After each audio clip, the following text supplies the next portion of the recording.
નમસ્કાર મારા વાલા ગુજરાતીઓ, કેમ છો તમે બધા? હવે જે આપણો ચાર્ટ બને છે ને, એ ચાર્ટ બહુ હજી એક સ્ટેપ આગળ વધીને ઇન્ટરેસ્ટિંગ ચાર્ટ થઈ ગયો છે. એટલે આજના એનાલિસિસમાં તમે એકદમ ધ્યાન આપજો.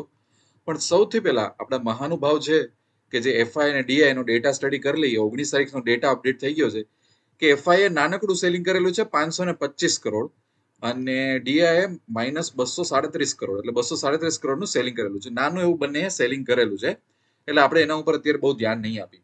હવે તમે અહીંયા જુઓ ને કે મેં નિફ્ટીનો સ્પોટનો ડેઇલી ચાર્ટ લીધો છે. તો ડેઇલી ચાર્ટમાં હવે શું થયું છે કે આ કેન્ડલે આપણને એક રેન્જ આપી છે. એ રેન્જ છે 25,120 થી લઈને 24,487 સુધીની રેન્જ છે. અને જેટલું હવે આ રેન્જમાં રમશે એટલું થોડુંક આપણને બોરિંગ માર્કેટ દેખાશે. પણ આ વસ્તુ ઇમ્પોર્ટન્ટ નથી. ઇમ્પોર્ટન્ટ વસ્તુ શું છે ખબર છે? એઝ એ ટ્રેડર તરીકે આપણે બધા એક વસ્તુ જાણવા માંગતા હોય કે હવે ડિરેક્શન શું છે. થોડીક કરેક્શન આવશે કે અહીંયા ઉપર તોડશે? તો એનો જવાબ શું છે ખબર છે? IT sector. આઈટી સેક્ટરનો અત્યારે ચાર્ટ જો ને, તો આઈટી સેક્ટરે ખરેખર આની ઉપર જવાની જરૂર હતી. તમે મારા વિડીયો જોતા હોય અને પાછલા 3-4 વિડીયો તમે ચેક કરી લ્યો, મેં બહુ વખત આ વસ્તુની વાત કરેલી હતી. હવે અનફોર્ચ્યુનેટલી આઈટી સેક્ટરે આ રેઝિસ્ટન્સ ક્રોસ જ નથી કર્યું. જોયું, મને એવું લાગે છે મારા મત પ્રમાણે કે 38,000 ની ઉપર આઈટી સેક્ટર જશે ને તો જ નિફ્ટીને અપસાઇડનો ડોઝ મળશે, નતર નહીં મળે. હમણાં નતર બોરિંગ રમશે એમ. એટલે હવે જો માની લો કે આઈટી સેક્ટર રેન્જમાં પ્લે કરશે, એનો મતલબ શું થયો કે નિફ્ટીમાં બહુ મોટી એગ્રેસિવ મુવમેન્ટ નહીં આવે. કારણ કે આઈટી સેક્ટરે જ હમણાં લાસ્ટમાં એને બહુ પુશ કર્યું હતું, જો તમને ખબર હોય તો. અને આપણે ઘણા ટાઈમથી આઈટી સેક્ટરનો ચાર્ટ સ્ટડી કરીએ છીએ. એ જ રીતે એફએમસીજી સેક્ટર જોઈ લઈએ આપણે, કારણ કે 2-3 સેક્ટર હું બહુ એનાલાઇઝ કરું છું નિફ્ટીના જોવા માટે, બેંક નિફ્ટી જોવા માટે. ફાર્મા સેક્ટર કહી લો, એફએમસીજી સેક્ટર કહી લો. એફએમસીજી જો આ રેન્જની ઉપર એને આ રેન્જની ઉપર અહીંયા નો ટકી કહી શક્યું, અહીંયા નો ટકી શક્યું ને અહીંયા. એટલે વળી પાછું આ બધું જો આ રેન્જમાં જ આવશે ને એટલે થોડુંક બોરિંગ, થોડુંક કોન્સોલિડેશન જેવું મૂવ થશે. પણ એગ્રેસિવ પુટનો હજી મને નથી લાગતો કે સમય આવી ગયો છે. એગ્રેસિવ પુટ માટે તો હજી આપણે અમુક ઇન્ડિકેશન જોવું પડશે. બીજું ફાર્મા સેક્ટર છે, એમાંય શું છે, જો આજે રેઝિસ્ટન્સ છે, અહીંયા જોઈ લ્યો, અહીંયા જોઈ લ્યો, અહીંયા જોઈ લ્યો, અહીંયા.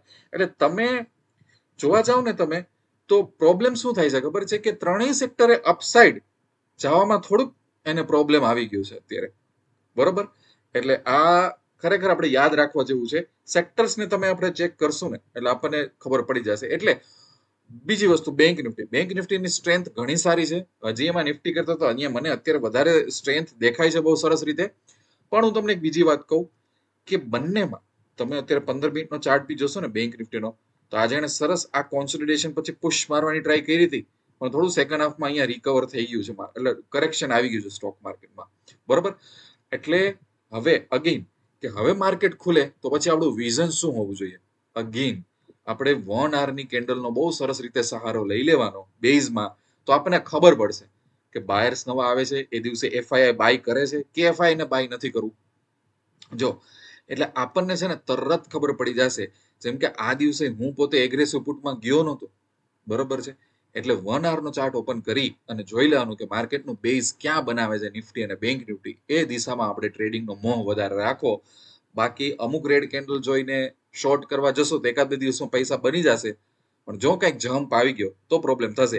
1 આવરની કેન્ડલની સાથે આપણે આઈટી સેક્ટરમાં જોઈ લેવાનું કે કેવું થાય છે. આઈટી સેક્ટરમાં જો શું 1 આવરની કેન્ડલનો હાઈ તોડ્યો તો નહોતો તોડ્યો ને, એટલે નિફ્ટીમાં એને બહુ જાજુ કરવાનું દીધું. ફાર્મા સેક્ટરમાં તમે જોઈ લ્યો 1 આવરની કેન્ડલનો હાઈ તોડ્યો તો નહોતો તોડ્યો. એટલે અમુક સમય હું શું કરું ખબર છે?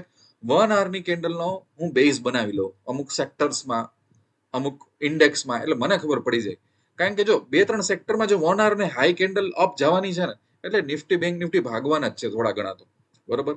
પણ આ વખતે જો અહીંયા થોડુંક કોન્સોલિડેશન આવી ગયું છે, એટલે થોડુંક પાછું પડી ગયું આપણું નિફ્ટી. બરોબર ને? એટલે આ બધી વસ્તુ આપણે યાદ રાખશું. કાલના દિવસે, પરમ દિવસે ટ્રેક કરશું. વળી પાછું આ બધું ડિસ્કશન અને વાતચીત આપણે ચાલુ રાખશું. અને ખાસ કરીને આવા સમયે શું કરાય ખબર છે?